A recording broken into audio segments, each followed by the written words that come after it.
What is up, guys? You're tuning into this Okiru podcast. I'm your co-host, Jasper, and we thank you so much for spending this time with us. We hope you enjoy this episode.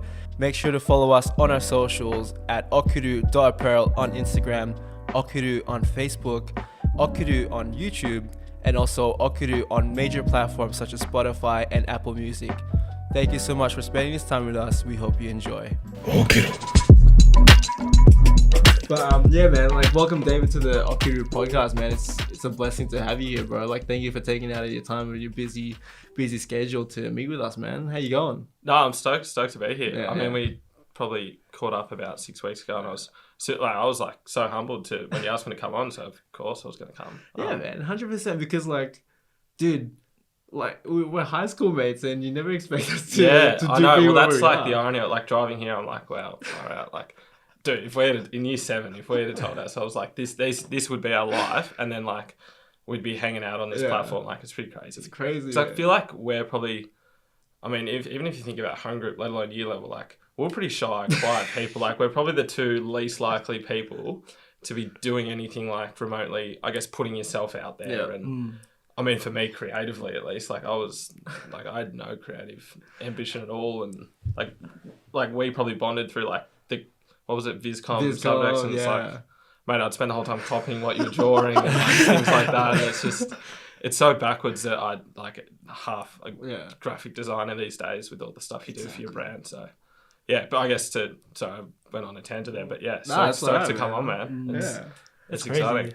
Yeah, like I like how the trajectory of you guys like being the quiet kids, but then now you're like the complete opposite of putting yourself out there and being the ones, you know. If you compare yourselves like to your home group, is there anybody else that actually is in a similar field or doing what you guys are doing? Or I don't know. I feel like I do bump in because I still live like a lot of heaps of people from really high live in Footscray, so I'm always seeing people. Oh, really? I mean, but it's kind of, I think wouldn't be a reflection of our home group. Like it's pretty rare to just be doing a business, to running a business and stuff. So I think most, like we're at that age where they're all kind of just working full time. Out of home and things like that. So I think a lot of people from our school are doing like creative things, a lot of musicians and that sort of stuff. But nothing quite like us two, I'd say. Willie High, right? Yeah, Willie High. Yeah, we're all Willie High boys. We're all Willie High. Can't remember what year I graduated. That old. Yeah, man, it's almost been 10 years now, right? Since you graduated, 2013. Holy crap, yeah. We were 2013. Time flies, man. I know. I remember when was it? A couple of years after we graduated, you approached me because you wanted to start a brand. Oh, dude, I still feel bad about that. What? So I got you to do all these designs for me when awesome. I didn't even know my business name, and then you did all this work for me, and I was like, bro, I've got it. You got to scrap this because I've got a new name. And then I think I asked you to like when I had the new name, I was like, oh mate, let me work my shit out, and then we'll reconvene. And I think, but then I kind of like got in the swing of things. I was like, all right, mate, if I'm going to do this, I've got to design my own logo and things like that. But I think that was a bit out of the blue, but I still remember that coffee. I reckon we talked for like 4 hours. Dude, that was awesome, man. Because there was so much to catch up on. Yeah. We had like a similar thing going on in life. Like we had just broken up with our exes, similar experiences. Yeah. It was like, I think that was what it was about. Yeah, well, like, I think when I was talking to you, I'm like, fuck, you're me 18 months ago. 18 months later. Like, I could relate to like everything you're going through and things like that. So. And I think I don't even know if I'd started the clothing brand at that point. Not yet. We were just hanging out. Yeah, we were just hanging out. Yeah. And then like, I saw your stuff and I was like, damn, this guy's like, I saw the Cresmond file all over my feed and I was like, what's the Cresmond file? Yeah, because... Yeah, and then I started seeing you do it. I was like, oh shit, that's David. He's doing Cresmond file, man. That's it. Yeah. But like, we had a lot to talk about. And I guess ever since, I think not long after, like you probably started all the Okiru stuff as well. Yeah, not too long after that. I think it's almost the same time. I felt like almost the same time. I think when we started, you started in 2020, right? No, yes, I started. But before that, you already planning. Well, because it took me 2 years to launch, so I probably started working on it in 2018. I think was when I decided. Well, more just the idea of having a clothing brand.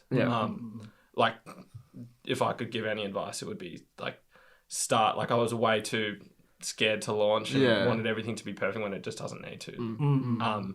So I guess that's why I sometimes feel exhausted because like the Cresmond file is 2 years old, but I've been like slaving away at this for 4.5 years now. So 100%. whereas you guys probably like just got your stuff. Obviously, you're definitely more naturally suited to that kind of gig, but you guys just put something out there quality straight away. So respect to that. Man, no, you put out quality straight away too. Like you're ready for stuff. Like your style is. I guess that's good. that kind of stuff, and that's the part that I'm probably grateful of is knowing what I guess like the vision of it would be. Not so much the creative aspect. That's where I thought way too long and hard about. But I see so many, I think, brands, especially like surf kind of style stuff, they just rush it and they like, I know, like overnight with a beer with a mate, they just come up with a name. Next day they'll punch out a logo probably with like a Microsoft Word font. They'll like put it on a t-shirt and then take a few photos on an iPhone and nothing will sell and then they'll just give up. So I slaved away. Like I studied every other brand around. Like I knew exactly what I wanted to be. And I guess looking back, and that's why I just had to start because I guess when I started, my products probably didn't quite align with where I saw the business going. But I mean, if you're spending thousands of dollars on t-shirts, like you got to sell them, kind of thing. So I did just have to start. But it was a weird phase when I was starting because I was like, I've kind of just got to get through this period, and then I can slowly become, I guess, the vision I have for it. Grateful for all the thinking I did on it. 100%. I remember like when we first started, and then Jasper like told me about your brand as well. And then I saw all the stuff that you're putting out constantly, and then all the designs you're putting out. I was like, oh, this guy's killing it.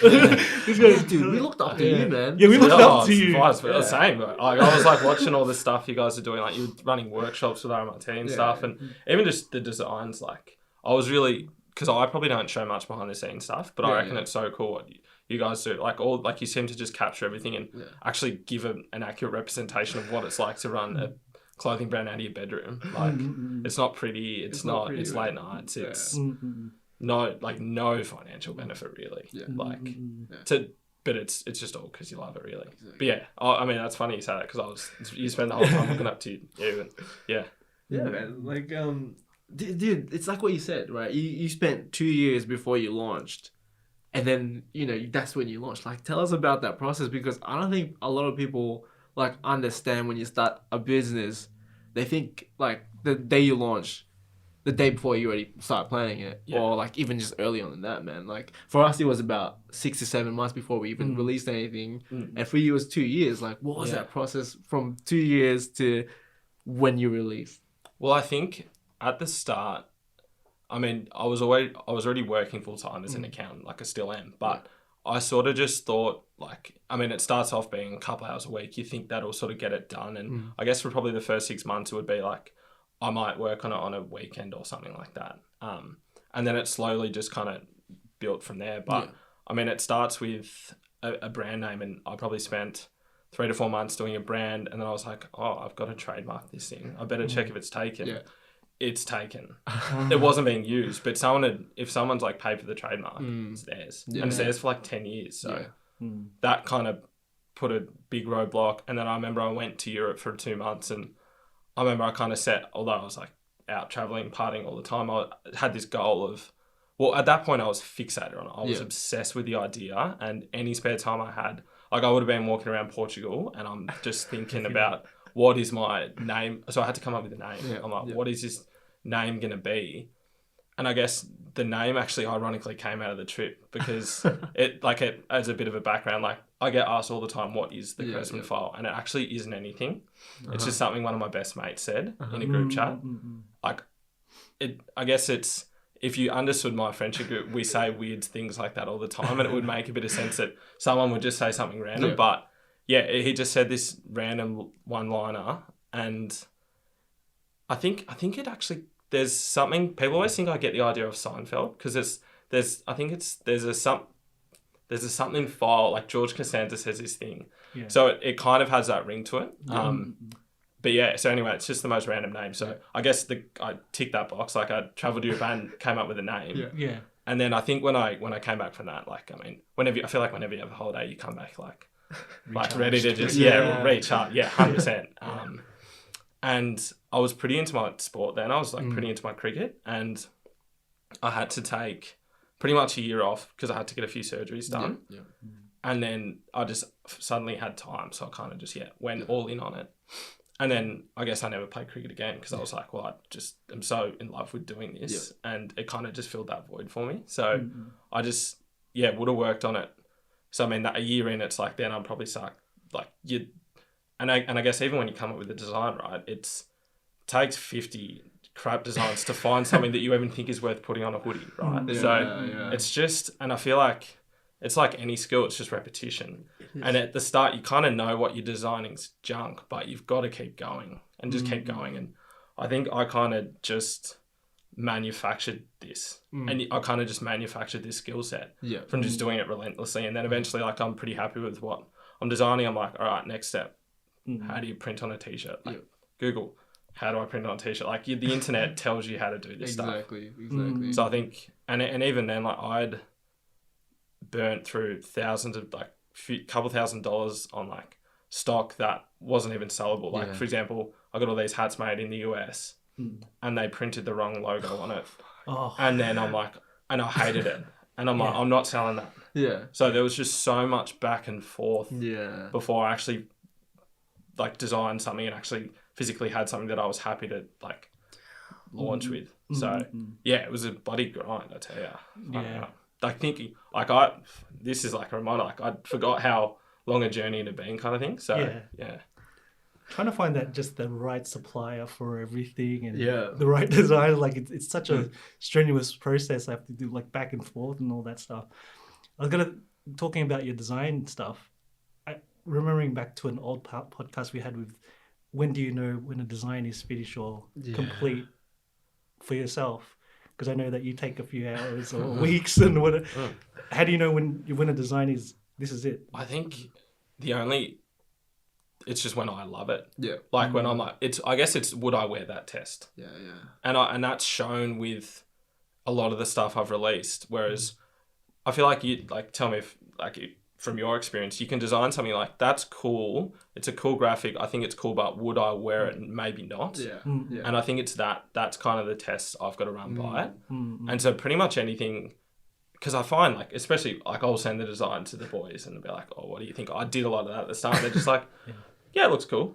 Like, everyone's like, yeah, cool. And everyone, it's kind of just positive affirmations. And it's sort of, I kind of realized that I'm not really going to get anything constructive other than by just releasing it and seeing the feedback by people buying or not. So I think it comes from that.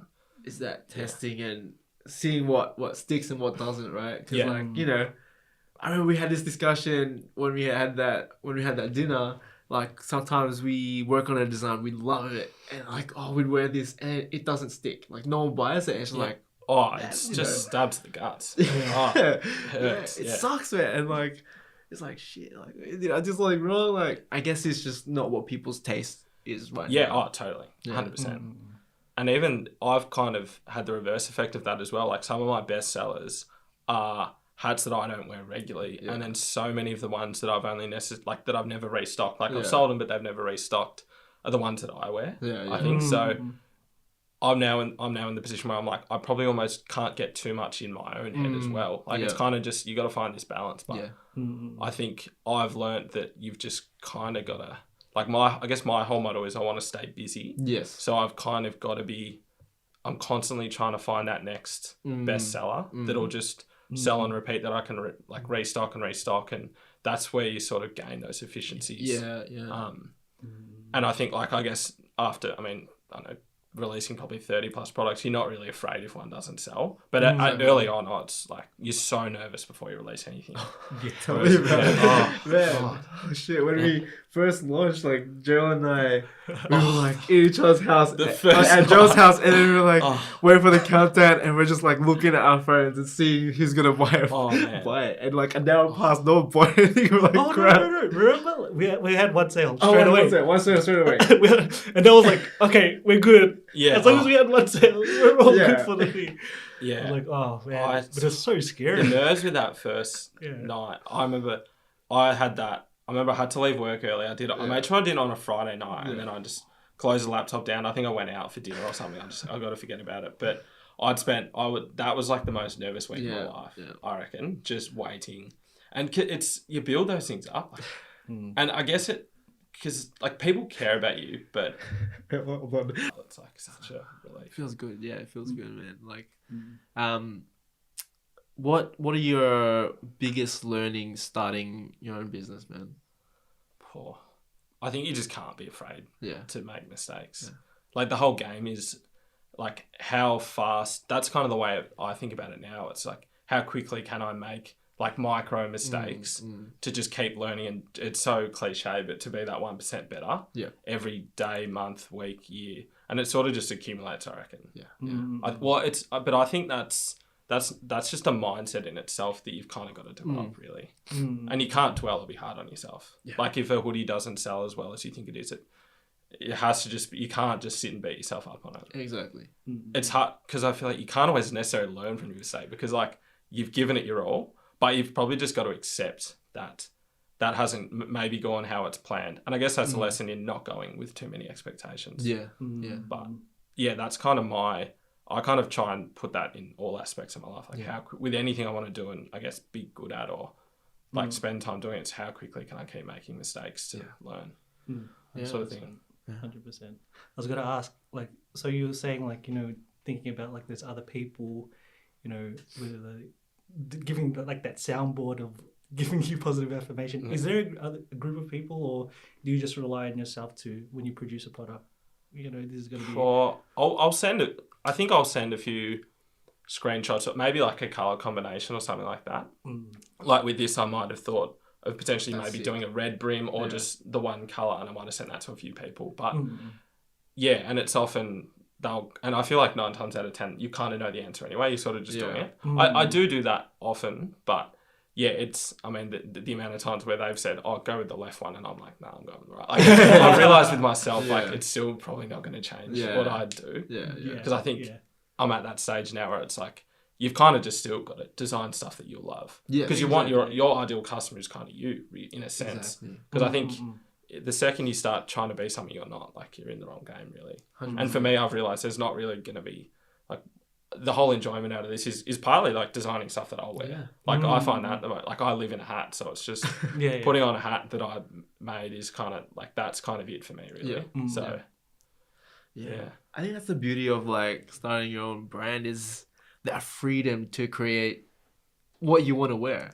right? Oh, absolutely. Like you want to, you have that sense of pride. Like, you know, when we wear our stuff, we're like, man, like we made this. And then you see someone in it, it's like, it's insane. It's the coolest thing. Yeah, it's the coolest thing. And sometimes you get amazed, oh man, I just saw someone wearing this hoodie. I was like, oh man, that's so cool. That's for me, that's it. Yeah. When you start to, I guess once you do it for maybe 6 months to a year, you sort of get those comments from people. Like now that footy crowds are back, I'm getting heaps of messages being like, oh, saw a few like Cresmond file hats around. I'm like, for me, that's like, that's cool. Even at music festivals and stuff, you see the odd person, it's like, that's kind of where it like, they're kind of those cool moments, I reckon. 100%, man. 100%. Have you spotted some in the wild yourself? Like, hey.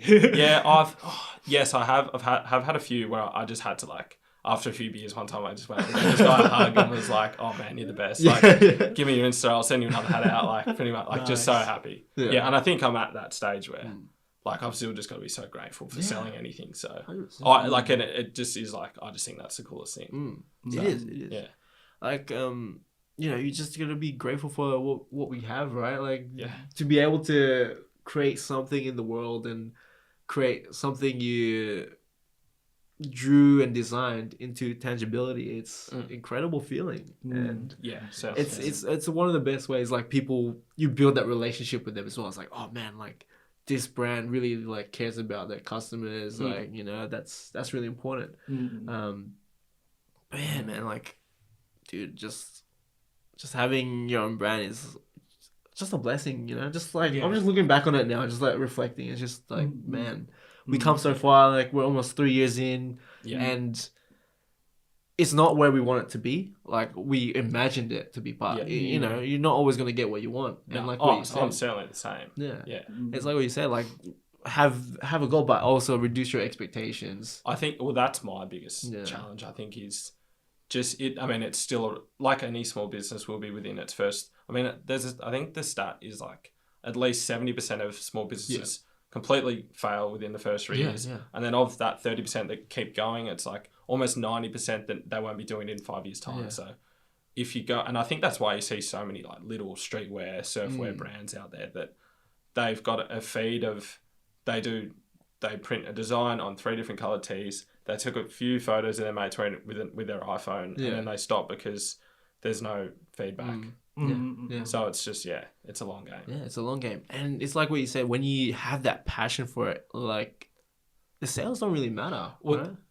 There you go. Yeah. And I think that's that mindset, and that's why also people don't last long. Is because if I'm all for starting a small business, but if you want to like properly make money quick, like clothing industry is so saturated, and it's 100%. Especially now, like by the day, there's new small businesses starting because it's very difficult to start a good product, but it's so easy to start a product. So. Yeah, that's the one thing I always see. There's always a new clothing brand pops up. Like you can see it on the ads. Well, it's kind of like a meme now. Like I think the Inspired Unemployed did this. They did this video taking the piss out of like just people starting. Like we all know someone who started a clothing brand. That hit me. I think I saw that. That one I was like, oh, it's talking about. It's just me. Like you are just not important. Exactly. Yeah. Well, that's why there has to be a little bit of that obsession and passion behind it, not just the drive to earn money. Like eventually, if we could make this our full-time thing and it could help us survive, like we'd be out of our job straight away and just be working on this full-time, right? 100%. Couldn't agree more. Yeah. Because there's just something different when you hear it so often, right? Is that when you work on something you love, like if you could do that for the rest of your life, you would do it, right? So it's just finding that passion for the things that you love and really taking a dive into it.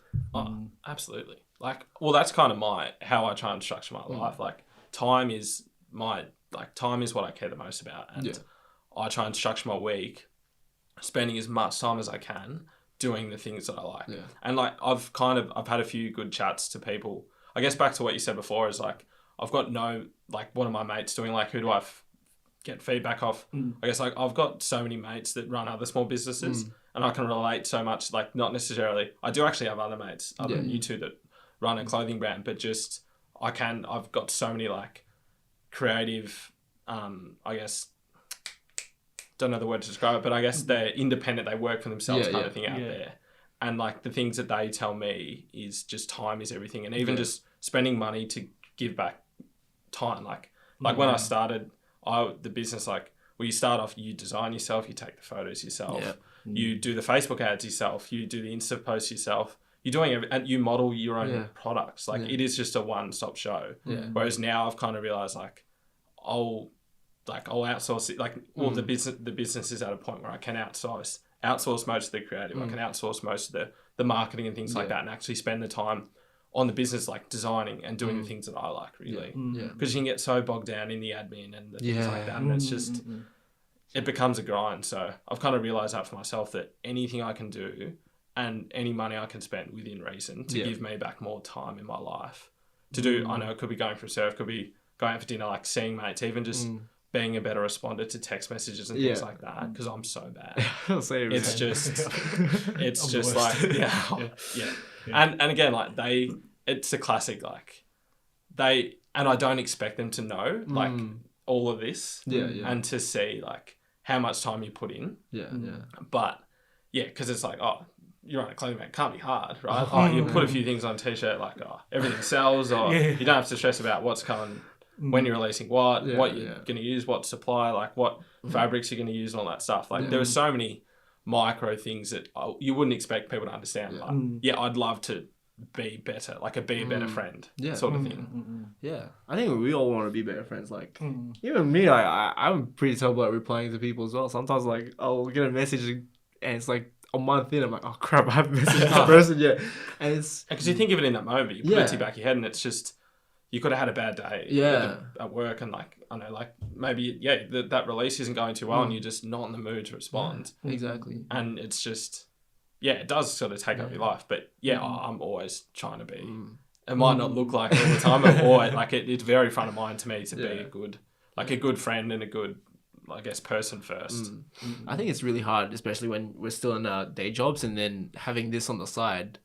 It's we're employees in our day jobs, and then we are the owners of our business. So we're taking care of everything. Like you said, we're wearing all the hats. We're doing all the you were doing all the marketing before. You're doing all the admin. You're doing all the finances. And it's just like, you don't realize how much mental capacity it takes to do everything and then try to live a normal life, like be with friends, be social. Like, it's crazy. It's crazy, yeah. And sometimes even then, like, sometimes you're out there and then you like think of an idea. It's like, oh crap, like I should write this down. Or, I want to work on this memo. It's the worst. So it's like sometimes for me, I forget things because I'm like, oh wait, we got to do this week. We have a launch this week. What's the next launch? Yeah. Wait, did we do the marketing or did we got to do first? It's just like all over the place sometimes. And it's really important of like planning and really doing that time management, right? So that's why I started doing, like, I've got a diary now, a planner, and like I try writing it every day. But even that takes time. It takes like 20 minutes to do all your planning. But at least then it's like, all right, at least I know what I'm doing for the week. And then when we do our planning sessions, like usually every fortnight, but obviously sometimes it gets pushed back because of life things and other stuff that happens. Like, even those sessions take an hour and over an hour, and that's just planning. You're not even doing work, right? So there's so much things like you do, because even then, like I said, you're working. That takes mental capacity, and then you got to think about your business, and then you got to think about your family. And it takes a lot of energy, man. 100%. And it's, I guess, especially a clothing brand. It's not like we're, I know, selling other things, or like we're a service business. Like, it's pretty self-indulgent, really. Like, you kind of, I know, like, it's got this greater purpose, but you're kind of doing it for yourself. That's where I have to like check out and be like, oh, this isn't all about me. Like, I've got to be a good mate. Like, I've got to be a good partner. That sort of stuff. I've got to be a good colleague at work still. Like, I feel like I've got to like drop my ego a lot. And I've got good people in my life that will probably snap me out of that. 100%. But like, if I had my way, you'd socialize when you want, and you'd spend time when you want, instead of like going to the movie. Like, if you're on and you're thinking like you want to be in front of a computer doing stuff, but for like picking your moments. So I've got to like check myself out, really, to like and I think it's quite humbling, really, and it's for the best. But it's hard work, because I've realized I've got no off switch, really. Like, I'd struggled to, like, I had COVID like a few weeks ago, and I was like, I probably had a couple of days off work, but I look at that and I'm just like, holy crap, I've got 12 hours to work on business. And I wasn't feeling that horrendous. I'm like, I was rubbing my hands together, really. So it kind of goes to show like how much I value time. Like, I was kind of excited having COVID. Like, it's pretty backwards. But no, 100% get you though. Like, for us, like, we're always thinking about, like, what do we do next? What's the thing we can do for like this business to make it grow and stuff like that? We're having dreams about it. Like, just dream. But sometimes it can like take over. Sometimes over your relationships, because you're constantly thinking about that instead of like, oh, I should hang out. Have you been able to find that balance for yourself? Like, how have you found that balance? Definitely. Well, I think I have found it, like to a degree, but I sort of think about it, like, I do often sell myself this dream that like you'll just have enough time to do everything, and that you'll be able to plan out your week and just like have 2 hours here, have 3 hours here. And it just doesn't, I think what I've got to do, I've kind of got to just stop, like, I've got to stop selling myself that dream. Because again, it just leads to expectations where like you might expect to, on this Tuesday night, that you have free to spend 4 hours doing stuff. And then you have a shocking day at work or something happens and you can't do it. And then all of a sudden I think I'm like negative 4 hours. And then I'm like on edge the next day being like, I didn't get done what I need to. So I think I've got to be better at like being spontaneous about when I work on things. But I also think, like, I mean, you see like the Gary V's, you see all those people, like, we're sort of fed all this inspiration, like all the people we look up to, whether it be professional athletes or other businessmen, like they probably also have a very, like, they don't have a healthy balance. I don't, especially at the start, like tell me any person that's built a business from the ground up and made it something that they, I guess, could Yeah. fill their life full time. Like, find me one person that actually had a healthy work-life balance, and like, good on them. Like, I'll shake their hand and say, good for you. You've outdone me. Like, I think, like, I burn out all the time when I go too hard at it, but it kind of, I guess, how obsessed I am, I think I'm on the right track, because I'm like, well, I'm like the people that have succeeded kind of thing. Yeah. Because if you just didn't really think about it much, or if you could easily just like go home and watch a movie 3 nights a week, and you're probably like, you're in the wrong game, or like, it's just going to stay at this hobby phase, which is fine, absolutely fine. But like, if you want it, like you said, grow, like I think you've got to be fixated on it, really. But then yes, you do have to pick your battles. I think it's like that. It's that differential of, are you committed or are you interested in what you're doing, you know? Yeah. When you're interested, it's that convenience on, I'll do this and like this. But when you're committed, you make up as much time as you can to do those things. And I was talking to another mate yesterday about like that work-life balance, or just balance with your relationships or whatever. And I was telling him, man, I kind of hate that word balance, because it's like what you said, balance is... it's just a dream. Like, no one's gonna have balance in everything, because that means everything's gonna be equal, right? But you can't have equal time for your family, your relationships, if you're spending 8 hours a day at work, and then you try and spend 8 hours a day with them, but that's already 16 hours, and then you got 8 hours to sleep. That's 24 hours already. You know, so it doesn't exist. It doesn't exist. That's why I like to see it as that harmony, trying to find the right amount for everything, that you are able to, you know, tackle each value point of your life. So obviously, like, I guess I'm starting to find that balance, that harmony in doing the business, and I'm so grateful that I have a partner that's very supportive and always makes sure like, I know you're spending a lot of time with me, but you know, you have work to do, so if you gotta do work, you gotta do. I'm like, but I want to spend time with you, right? And you put you in check sometimes. It's like, oh crap, I gotta do some work, because, you know, I dedicated that time. But it was also like having the like, what we've done is like Friday nights always date night, and I told Gerald, like, Friday nights date night for me. Like, I'm not gonna be on the message, and then I told Gerald, like, he has his own day as well. Like, those days are locked in for our time. Like, we're not gonna talk about business. If we do, like, I don't care if you message me the day after or whenever you're free. Like, if you have that time for yourself with your loved ones, always set aside that time and just lock it in. Like, I think you've got to manufacture it. You can't just be like, oh, I'll have a break. Like, no, you've got to, like, for me, it's like, you've got to block it in. You've got to, like, it's just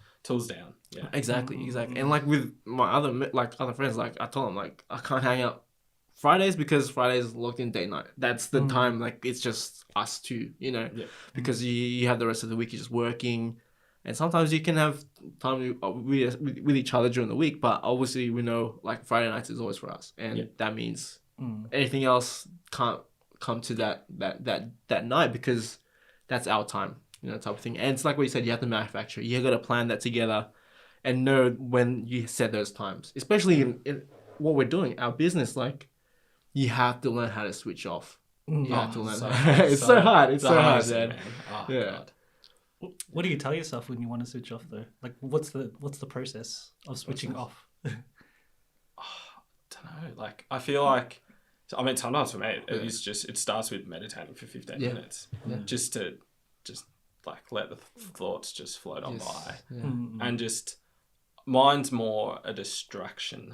I think, like, it might just be like, I know, cooking dinner. It might just be. Well, I think it's, for me, my off time is generally socializing. Yeah. Because I've got a pretty hectic social life, and that's probably the one thing that I'm probably. I mean, and again, it's like, how selfish do you want to be? But sometimes I go to things, I'm like, I just don't want to be here, and I almost feel like I shouldn't be. But the one thing I probably.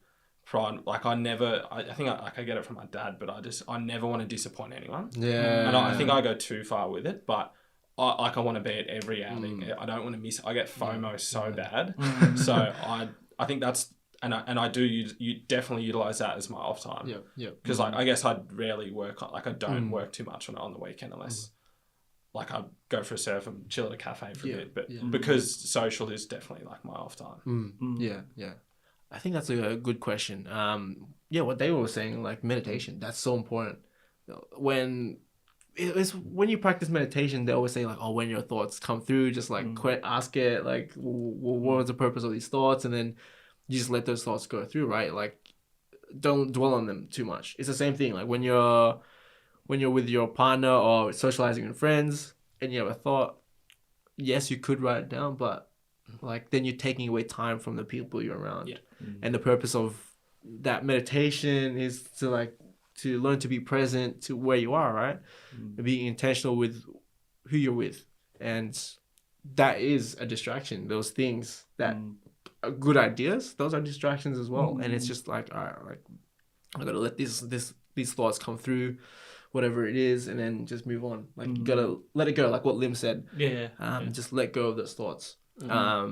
And if it was important, it'll come back. It'll come back. You know, will it ever? Yeah. And I think that's my, I guess, Achilles heel is I don't like consciously dwell, but my brain just does circles on things, and I'm like, it's just I'll have the same thought 100 times. Like I might have sent an email, but it'll just still be there. I struggle to just put things to the back burner once they're done. So I think that's why meditation is just like, because you just got to be aware of it, because it's not going to not come 5 seconds later, but then you've just got to be aware of it again. It's just this cycle. But yeah, like, they're tough meditations when you just like kind of about to go down a path, you know, a mental path you don't want to go down, and not that you're avoiding it, but you're just like, I don't need to expend my energy there. Like it's, I mean, you sometimes don't even feel like you're meditating, but you are. Like that's the whole exercise of it, is to just switch off and just let that word let go. It's just all it is.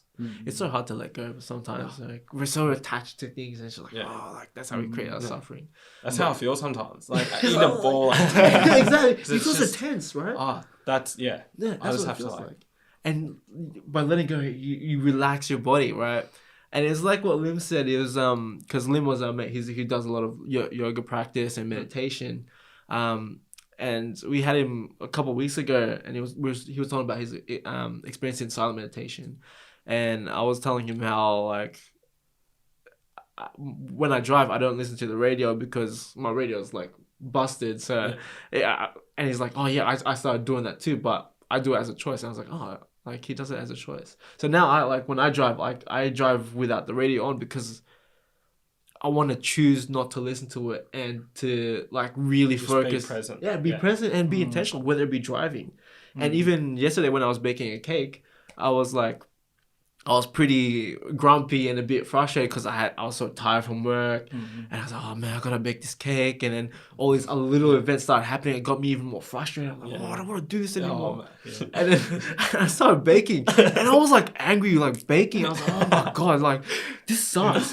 And 20 minutes in, I realized I'm like, hold on a second. It's exactly what I need. Yeah. Exactly what I need. And then you're like, hold on a second. I'm gonna be grumpy for another hour, and I'm gonna be baking this cake grumpy. What's the purpose of that? Like there's no purpose in that. So I was like, all right, I know I'm grumpy, it's frustrating what's just happened, but either way I'm gonna bake this cake, whether I'm gonna be happy or grumpy. So do I want to be grumpy by the end of it, or do I just want to let this go?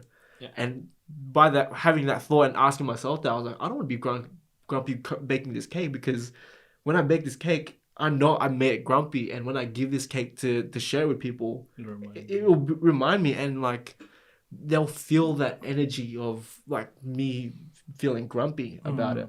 So it was just like, there's no purpose in that. So I was like, all right, stuff it. I'm baking this cake anyway.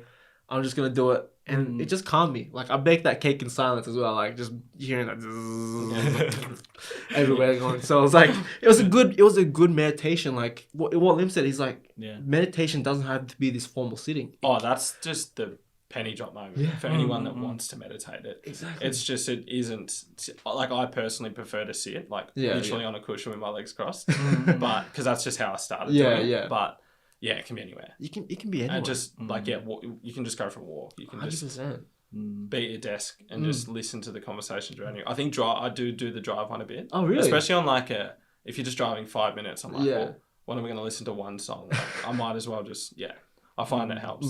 It does, man. Like, and I often find myself just having a clearer mind whenever I arrive at a place. But when I was driving here, I was listening to a podcast to kind of like prepare myself. So I was like, all right, I need to be like, pick your moments. Huh? Yeah. You pick your moments. Yeah, you pick your moments. You pick your moments. But like that's great. That was a great thing that Lim said, was like, you don't have to sit to meditate. It's just that practice of just being intentional and being present where you are, man. Like, and do everything that you're doing with intent. Like sometimes you could just be brushing your teeth for like that 2 minutes, or making tea, and it's just that moment of just giving yourself a break, giving yourself grace, and being in this moment to just breathe.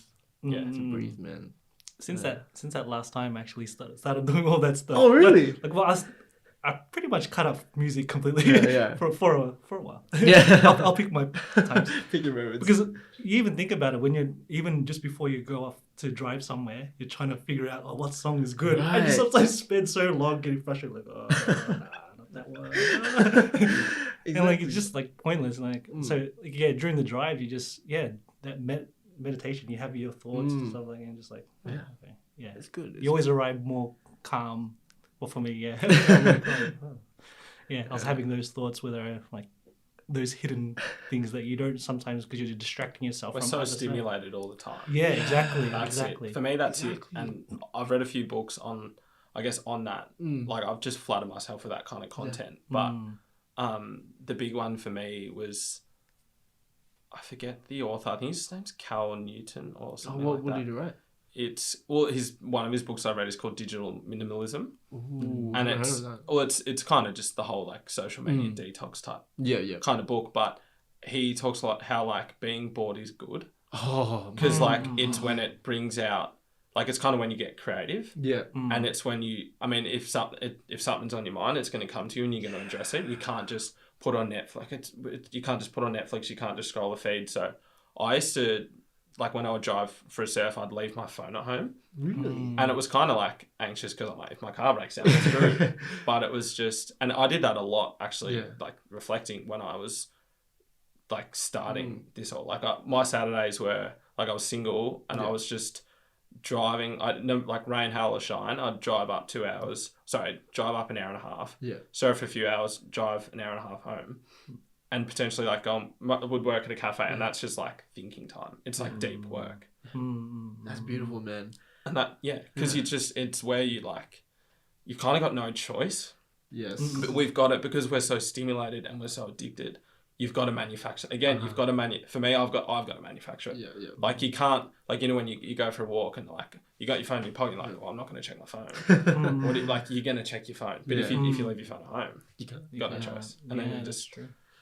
Yeah, it's like what James Clear says, like make it easier for yourself. Like that's perfectly explained. Like why would you use the extra willpower to to test yourself? I mean, you could test your willpower, but then again, you're kind of planning for failure in that sense if you haven't got the willpower to do that, right? Yeah. But dude, exactly what you said. Boredom is so important, man. And I think we're so fearful of being bored. It's a fear, don't you? When you like actually address that feeling, it's just scared of being bored. I remember when I was in like high school, before I even had social media, I would have rather lost my phone than my iPod. Remember when you used to have a separate iPod? That was like, I couldn't, every car trip, earphones in. Every train trip, earphones in. And because I didn't realise it, but I would never have a moment throughout the day where I wasn't just like being fueled with something. And it was just, when like reading those books and realising that you've just got to take it away. It just, does wonders. Yeah, it's crazy. Dude, now I'm like realising that silent meditation that Lim did, I'm like, man, I kind of want to try that now, But 10 days of 10 hours of meditation, no communication, no. He did 10 days. Yeah, he did 10 days for 10 hours. I've like heard about those camps. They, like, they're not, if that's what you want to do, that's enormous. I mean, that's scares the hell out of me. Like, I try and meditate daily, but that's a commitment.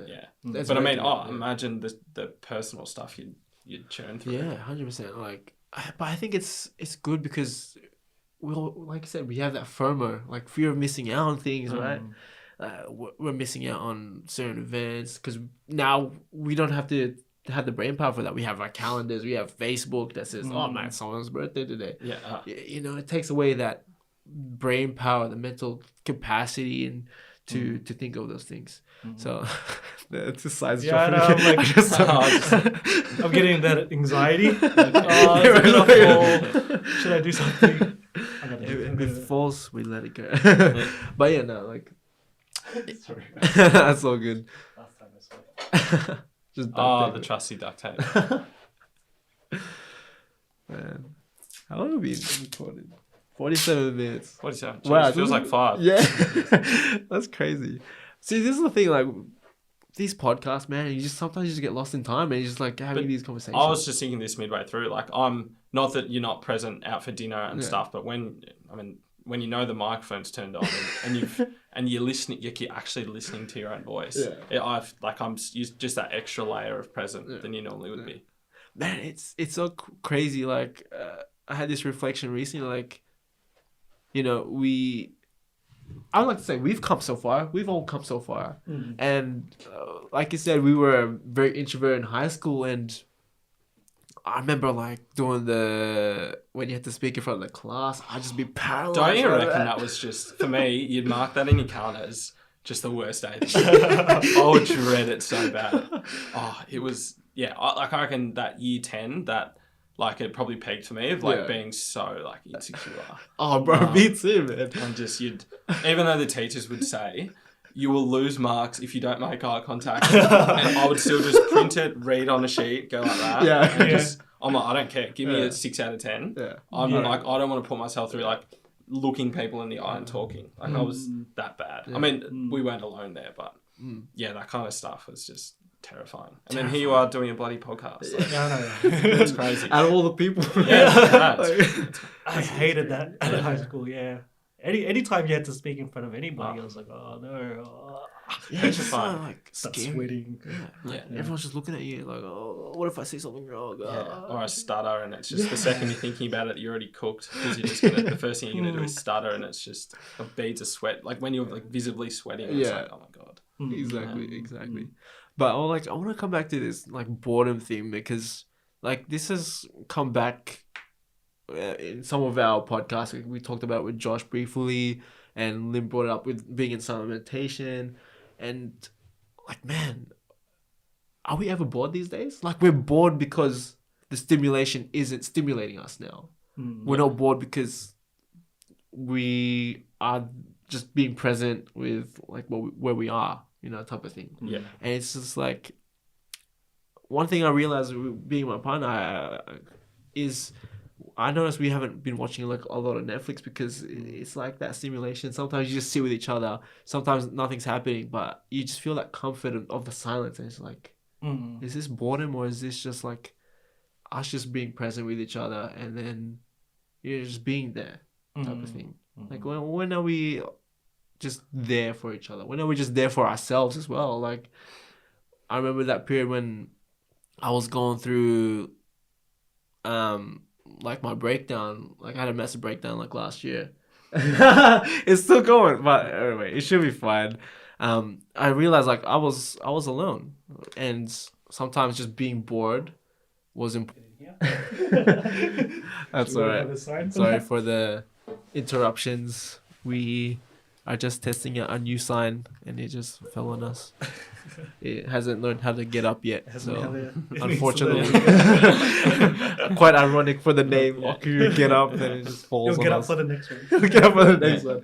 But anyway, just try being bored sometime. Just do nothing and just sit.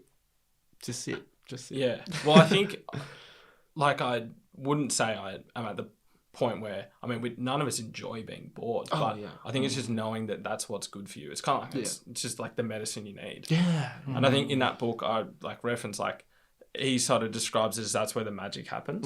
And let's say for in uni it's just like, oh, you'll smash at that assignment if it's as an accountant, it's where you'll be most productive. It's just like, oh, might as well get this done. And even for me, like creatively, you kind of just, that's where like, I do my best work just like in silence kind of thing. Where you're just on an absolute roll. Yeah, like sometimes you just get into the flow state, right? That's it. I think that you just micro flow states. Yeah. Like it's what was it? Like, it's hardest to work on a blank piece of paper because there's like nothing to work on.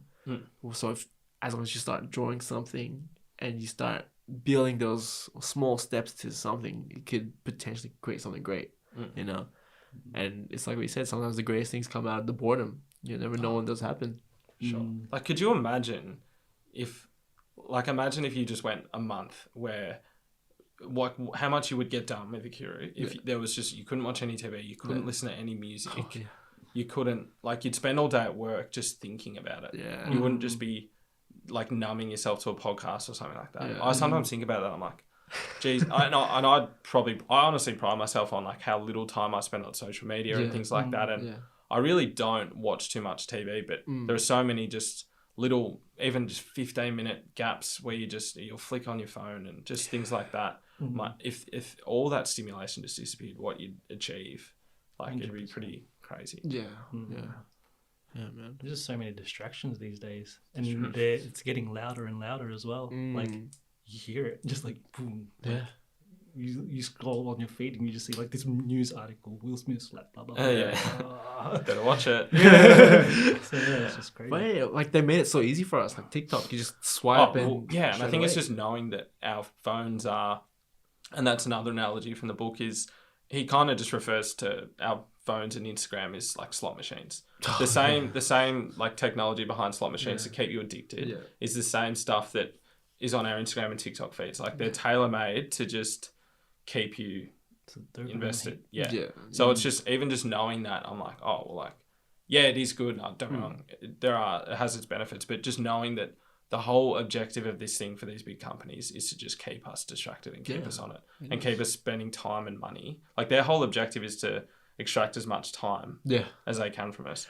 I mean, that's why all our engagement drops, because unless you're putting out video content, which, I mean, on our budgets and our like time budgets, you just can't do. So all our engagement just goes down because we're putting up photos, and for Instagram, that's someone's either looking at it for a split second or they're not even looking at it. They're just powering through it. So we're kind of invisible. So like, well, we're not going to reward them on the algorithm because they're not going to capture our audience's attention for long enough. So they'll go right down the pecking order. And just knowing that is kind of concerning, I think.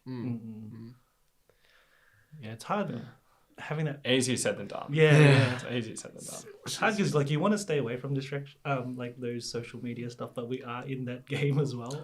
That's the worst part, I reckon. Yeah, it's because it's a necessary evil. Yeah. Necessary evil. But I try to just stay on the Okiru page, and then if I'm just gonna post about our stuff, I'll just do that. I try not to scroll too much on it. I think that's the same. Yeah, and you miss a lot though. Yeah, you miss birthdays. You miss someone put up this photo, and like the amount of times where someone sent me a story, and I'll go on it a week later and not available. Like, you do miss a lot. But for me, it's just a sacrifice. Yeah, it's a sacrifice. It's like, what are you willing to sacrifice? You know? Yeah. Some people are just like, oh, I want to know everything, but is it really necessary to where you want to go? Yeah, it's too much. We're not ready for the amount of information we're like consuming. Yeah. Oh man, it's like someone said this, and it was just like, bro, like, we are like information obese. Like, we're just intaking information so much, and then it's the same. It does the same thing as like being obese of food. Like, it's not good for your health. You just have all this information that. It's just taking your mental capacity, man. It's just, and that's why for me, like, I try not to scroll too much. Sometimes I get the cheeky scroll. Yeah. Sometimes if you're on the toilet, of course, like, no doubt. But that's why I try to have a book in the toilet now, because now I'm just like reading. But obviously you forget. Right? Yeah. You forget. You fall to old habits. Yeah, 100%. But yeah, that's why, like, sometimes I have like 10 messages that I haven't read. I'm like, oh, I'm sorry, I just don't want to look at my phone because I don't want to fall into the trap. Yeah. Oh, because that's like, when do you ever go onto Instagram, for example, with the one objective of, I'm going to respond to someone's message. Yeah. And when is that you only go on it and you action that and you get off? That just never happens. Yeah, that's never happened. I don't think that's ever happened to me. No. It's a 15-minute hole. It is. Like, I only try to do it if I'm messaging like you to get on the podcast or someone else to get on the podcast as well, because that takes a lot of effort, trying to find people like, hey, you want to jump on the podcast? I can't imagine. Like, as well as we're making a business, we're trying to get people to jump on the podcast, right? So it's you're in constant communication with those other people, and you're trying to keep constant communication with your social groups and your friends, your family. It's just like, man, like sometimes it's just like, that's why you have to make that sacrifice. What am I gonna sacrifice? Is it the feed, or is it I'm just gonna spend some valuable time trying to connect with people who we can have on the podcast? Yeah. So yeah, man, like kind of jealous of the people back in the old days where they just like you didn't have that social media. Like, you just had to like, if you want to see your mate, you go knock on their door. Like, hey, what's up? I haven't seen you in a long time, and you actually properly catch up instead of seeing what happened in their feed. Yeah. Like, oh yeah, I know you already did this and that. Yeah. Alright, cool. You talk about the memories, right? Yeah. Like you hear from them. Like seeing a photo is so easy now. It's like, oh, that's why it's so easy. Like you just scroll past it, and you lose that value to the information. Whereas if you have a conversation and you talk about the life, it's like, wow, this is different. You talk about your experiences, you describe them visually. Then you see it for yourself, as opposed to it just being like a microwave and just like giving it to you in a click of a button type of thing. Yeah, 100%. I forgot what I was gonna say, but yeah. Anyway, my brain's just gone. I know, we've gone on so many tangents. Yeah, That's how I think. I'll go from one thing, I jump across. I struggle to like stay on course. Yeah. Like we'll listen back, and I don't reckon one question you've asked me has been like I've answered in just one sentence. It's always. I love that. I love it because it feels like an actual discussion, dude. Like I love catching up with you because it feels like, even though we haven't seen each other for so long, it feels like we could just be like just old mates again. Like that's what's good about having these podcasts, right? And people get to listen in as well and find the value through your experiences, our experiences. And I think that's one of the greatest parts about what we do. And one of the things I love about is we get to share your story, we get to share other people's stories, and it's that journey of going towards something that we all want to do, that we're passionate about, and that we have this necessary obsession, right? Yeah. I think that's it. For me, it's passion. Yeah. I think that's all it comes down to. And I just can't ever see myself. I know I get scared thinking about not having something on the side. That scares the hell out of me. And because, the day's going to come where you might have a family and things like that. But, I don't want to think about that. Because it's just it's just everything. Yeah. And it doesn't matter how small it is. It's just, like, you spend all your day thinking about it, really. Yeah. So, yeah. That's awesome, man. This is sick. What's next for you guys? Well, I was just about to ask that question about you. Guys first. What's that? Okay. What is next for us? I think that's a good question because right now we're really focused on. We're grateful to be blessed. Be asked to join this pop up on May 22nd in the Melbourne. What's it called? The third day. The third day. And it's like this. Some people just reached out to us and they were like, "Hey, like we're having this event. We want you guys to have a pop up." And we're like, So cool. Bro, like why not? That would be so 100%. cool. That's what we're really focusing on now. But after that, we're trying to think of how we can really expand. How can we like grow this thing? What's the next step for us? Like we're almost reaching our third year. I think it's a good time to really think how we can really grow the team or how we can really expand our reach, type of thing. I think that might be the focus, I reckon. Yes, what do you 100%. think? Yeah. I think the next step is, to move this into the hobby thing to the next phase of actually being a proper business and expanding. You're so much more than a clothing brand, though. Yeah. With what you do and what you do with these, like the community, even this podcast, like you're out here preaching. Yeah, we do our best, man. Like, who was it? I was having a conversation with a friend. Like, it's what we're talking about. How if you create a business without some sort of passion towards it or another purpose towards it, and you're just doing it to chase the money, like, you'll eventually burn out quicker, and you might fall short of those expectations. And those expectations that you have about just earning money and getting rich real quick or whatever, it's not like a healthy pursuit. And you hear, I had this example, like you look at Elon Musk, he didn't have, I don't think he did, but from what I've heard, he didn't have this idea that he's going to make so much impact in the world. He wanted to create a way to go to space, to Mars or whatever. He wanted to create electronic vehicles, and his success was a byproduct of his passion to do those things, right? And I just reminded my mate who was like looking to start a business. I'm like, remember, it's not about just the money. Like, the money will come if you're passionate about what you're doing. Yeah. You know, because if you, let's say for us, like if we didn't have that passion and on the first launch we didn't get that sales we wanted, we probably would have quit. But it was more than that. That's just why so many quit. Yeah, because they don't see the money coming in. But it's like what you said, that the market's so oversaturated with so many clothes. Yeah, well, duh. Like, that's why for us it was more like, man, this is so fun to have our designs go out. We get to see people wear it. Like, that's the cool thing. We have the freedom to see what we want to wear, what products we put out. That's what we love about it. And then obviously we want to do. That's why we have this thing to get up, to rise together, because we want to see other people succeed. There's enough success for everyone. Yeah, right? That was such a big thing for me. Like, I reckon my first 18 months to 2 years, I just thought I was competing with every other small, like, surfy style clothing brand. And I would just see, like, you'd see them reshare, like, someone, like, tagging them who's bought their hat or their bag or something. And that would kind of, like, almost eat away at me a bit. And I'd be like, why aren't I selling enough? Yeah. And that was just such a toxic mentality. Just comparing. Like, when you have that comparison of, like, oh, my God, this brand is succeeding more than us. Man, like, there's always going to be a bigger fish than you. You know? There's always going to be a bigger fish than you. Like, you want to do all these great things, but probably someone's already started doing that before you anyway. So, like, just...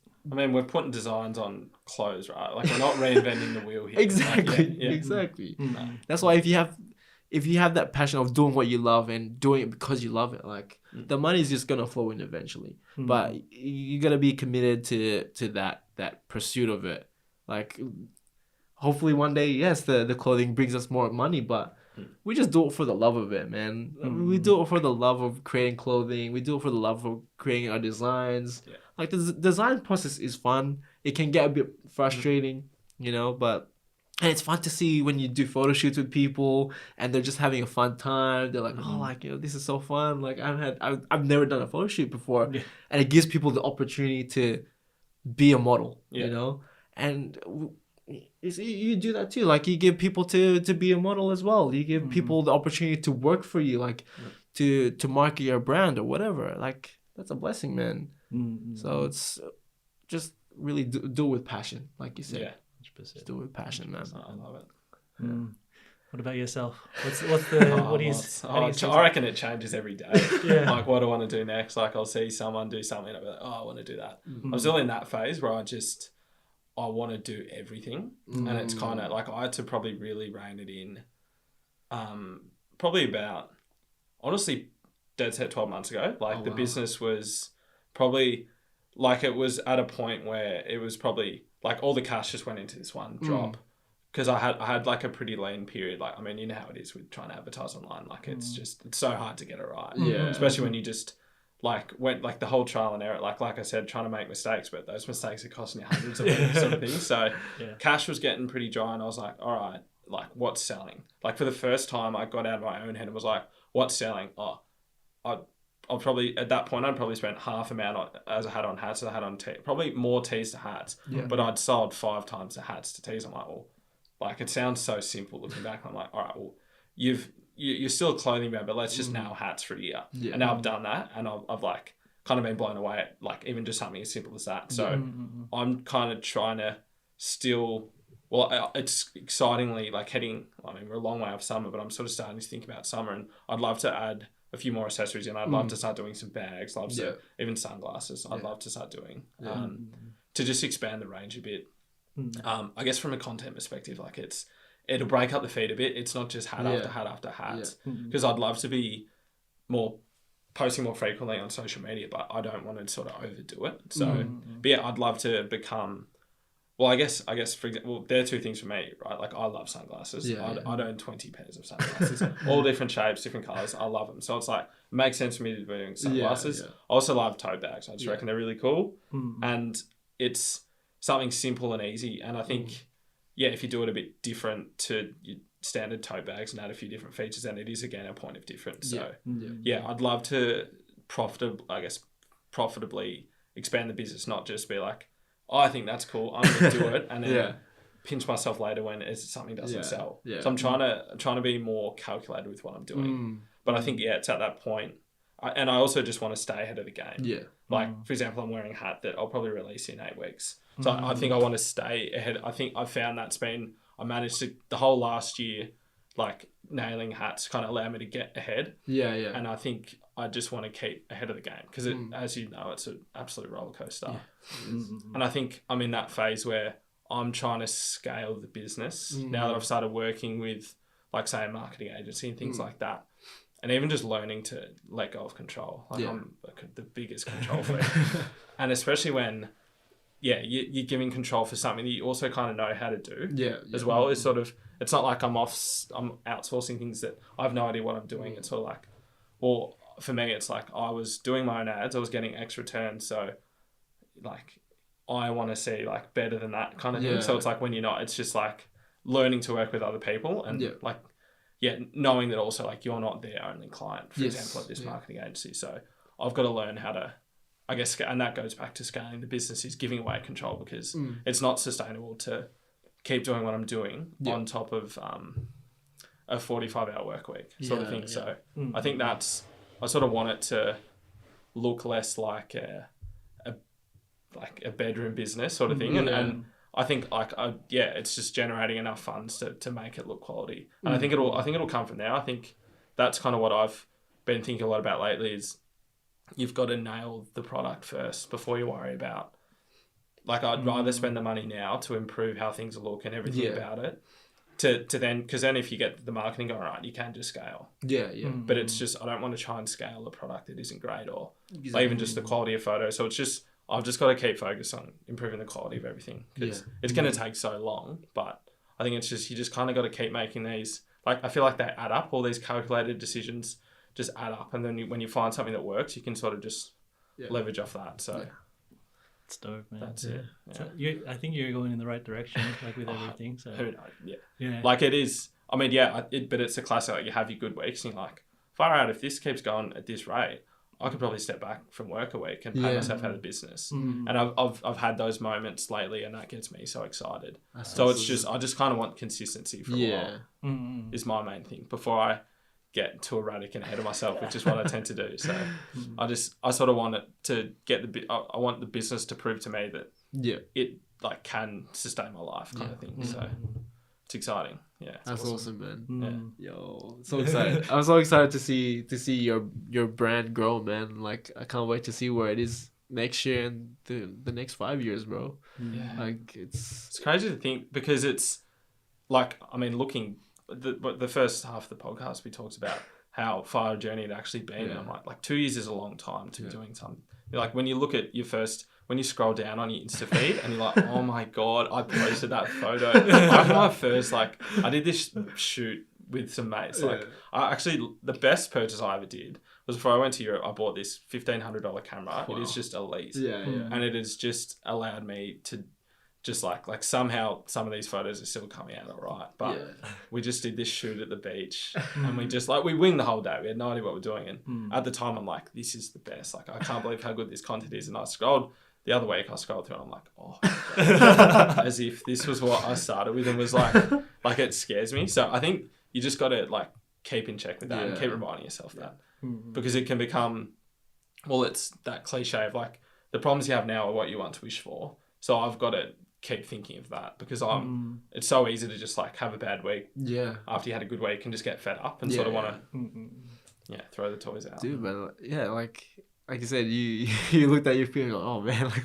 this was what I was posting, but that's growth, right? Like, it'd be more worrying if you posted that 2 years ago and then it's the same stuff. Well, that's kind of, that goes back to why I I regret not launching sooner because well, just by the fact, and I found this out after, but if you're not embarrassed about what you started with, then you started too late, right? Yeah. So it's awesome that I'm embarrassed about that. I think That's profound. That's very valuable, man. Like if you're not embarrassed about it, you just did it too late. Yeah. Exactly. Yeah, that's true. Like sometimes that's why they say just get started, just do it. Yeah, just do it, man. Like Nike, just do it, man. But getting started is kind of scary. But like what I was thinking, I had this thought, like getting started is actually easier than staying in it. Oh, for sure, because you're just running on adrenaline. Yeah. Like once, like when you see that first T-shirt you printed, like it's the best feeling. Yeah, it is. I think that. Yeah, I think it's trying, and I think that's what it comes back to. Like still, I've got to make sure for me it's designing. Like I set myself like a bit of a KPI of like at least designing one new hat a week. Yeah. Because I'm like, if I spend too much time doing parts of the business that I don't love, like I'll burn out and I'll fall out of love with the Cresmond file. Yeah. So I've got to, and again, like you've got to keep ahead of the game. You've got to be designing that next product that's going to go well. So I think that's been a big learning for me. Yeah. What's your design process like?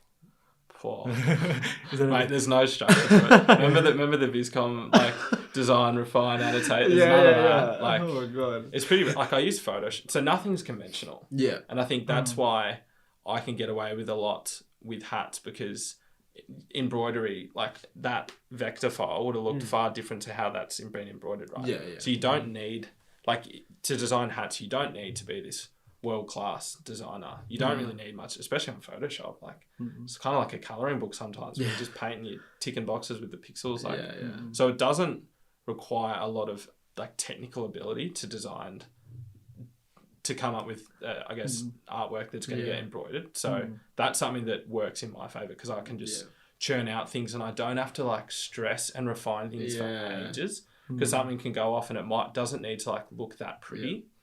So but design process is, I get so inspired off. I love text. I get so inspired. Like I'll go on Pinterest and I'll look at like old soft drink labels and things like that. I spend so much time on Pinterest. Like I've got a design that I'll probably hopefully like get made soon. And I just saw this when I was in I think Byron Bay. I just saw this really cool hotel sign and I just took a photo of it. And I've kind of like used that color scheme, a similar-ish font. It's got some dolphins in it, and I'm just. Like I get so inspired by like non-surfy things almost. But then I also work with a few there's a lot of freelance artists on Instagram. So again, if I see a bit of artwork I like, I'll pounce on it and I'll buy it, sort of thing. That's awesome. So it's a bit So I definitely don't design everything. But then in saying that, there hasn't been a piece of artwork that I've purchased that I haven't put my own flavor to, or like at least change the text, resized, recolored, or something, because it's just. You have your own vision. That's it. Dude, like that's so good because it kind of removes that fear of having to be so technical about something. Like you could just start it, like you get inspiration from a hotel sign, type of thing, and you just draw on Photoshop and like you create designs from that. And I'll just like screenshot a photo, like copy it in there, and then I'll go to work almost looking at it, kind of thing. Like you're not copying it, but you're just being inspired by it, sort of thing. Like I'm doing, like I see a lot of people, like it for me. There's none of that. Like I'm the most like unconventional clothing brand operator going around. There's no iPad that starts with a drawing that gets transferred in and then gets touched up on Illustrator. I don't even know how to use Illustrator. I've got the oldest version of Photoshop available on a 13-year-old laptop. Like I'm just. And we had this chat. And I was scared that my laptop was going to die and I'd have to like find another free version of Photoshop to use. But I kind of love it in the same way that it's.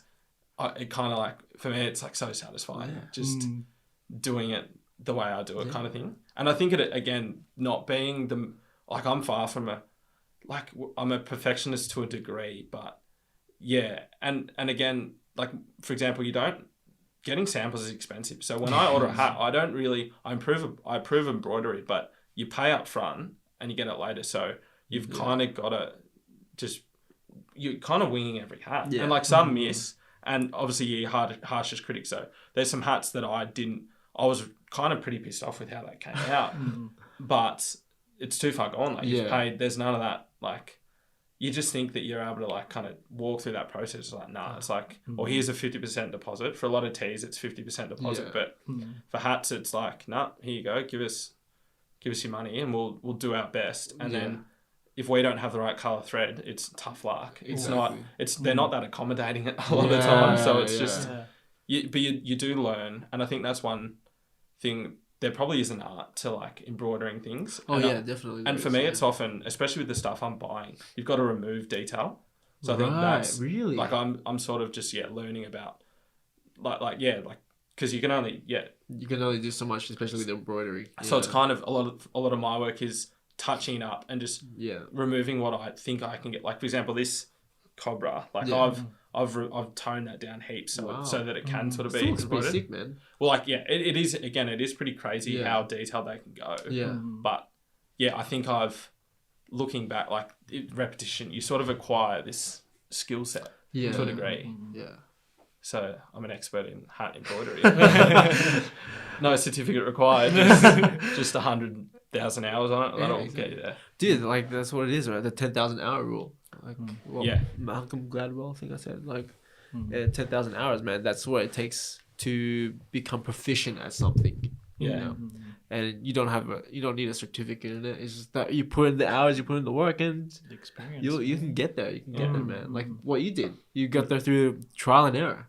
Trial and error, man. And one thing I was gonna say is like you're so unconventional with what you do, but like your brand is like so good. It's so, I want to say successful, man. Like you are a successful brand. Thank you. Like I always see your brand. I'm like, man, this guy's like killing it right now. Yeah. So you don't have to have all the greatest skills. Like you can do it if you. I think that is it's what works for me. I think. Yeah. Because you gotta move quick. Exactly. And like time is precious. So again, you don't have the luxury of sitting on a design for like if you need new stock and you want this hat to be on the next release, it's like you've kind of got to move quick with it. So I think that it helps me sort of thing. I think that's great advice for us too. Like because we follow design process because I come from a design background. You're the top of the class. I know, mate. I remember when I got him to do designs for me, it looked like it was just like looking at his VisCom folio. It was just sketched out like here's 8 different versions. Like what do you like about this one? I'll like shading and he stuff. He still does like, that now. No, it's incredible. Yeah. But again, but I'm not doing that. Bro. Like, that is so cool. So no, I appreciate it. But it kind of works for you. Yeah. That's what works for me. That's what works for us, right? And it's really that process of finding what works for you. But like, I guess what we're really saying is like, you're just gonna get started, and through that process of getting started, you'll find what will work for you. Yeah, exactly. And through our experience, like we are still young businesses. But we are finding what works for us, like now, like 2-3 years in. Yeah. So you might not find it immediately, but you're gonna find it eventually if you keep going. Yes, sure, 100%. But anyway, I want to be mindful of time, and I know it's a work week as well. So like, how about we wrap this baby up and let's. If you're free and down there, like we'd love to have you again, bro. Like we just love your brand, bro. I'd love to come back on. I mean, it'd keep me accountable. Like it's kind of. Like I've listened to podcasts of other business owners where they're on for the second and third time, and it is exciting when like they talk about their growth in like the last 6 months. So I'd be more than happy to come back. Yeah. Dude, I found so much value in this just speaking to you as well, because like we're in the game together, and it's like we're learning from each other, and this is the benefit. This is what we love about because we can learn from each other. 100%. Yeah. Let's do it, man. Let's see what happens in how much we grow and how much more we learn in the coming days, months, weeks, and years, man. Like, it's going to be a beautiful journey. I know. We've gone this far. Yeah. I know. If we're still doing it now, like, you're at that statistic where if you keep going, like, you're on the not home stretch, but you're halfway there, really. So, I think, just you got to be mindful of that. Yeah, 100%. Not lose sight of where you come from. Just take it day by day. That's it. Yeah. Anyway, man, I want to wrap this up with the 3 questions. As I was going to forget. Yeah. So we try to ask like the end of the podcast in 3 questions. So cool. Hit me. What are you grateful for? What have you realized? And what is a question you want to ask yourself or the people listening? So what am I grateful for?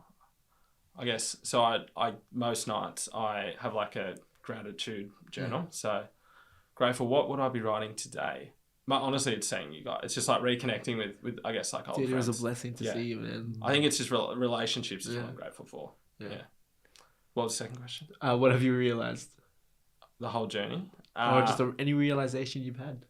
Whatever you just want to share. don't be afraid of making mistakes. I think it's just the motto I live by, really. Yeah. Yeah. And last question. What's a question you want to ask yourself or the people listening? You got me here. I guess what... Jeez, you've rocked me. This question usually starts. Yeah.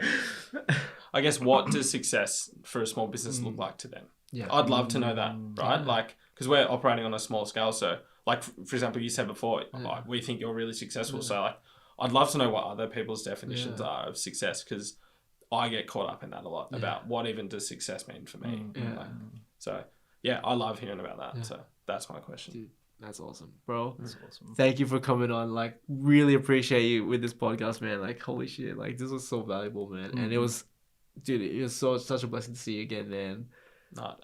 Dude, so great for having me on. I can't wait for the next one. Yeah, 100%. Anyway, did you want to tag anything or, plug yourself? I mean, Instagram at the Cresmond file. I'm sure it'll be in the show notes. It'll be in the show notes, man. We'll put something out about this podcast as well. So 100%. Dude, awesome. Thank you so much. We hope you guys enjoyed this podcast. We hope you found some value through it, and always stay safe, always take care, and always get up. Okiru.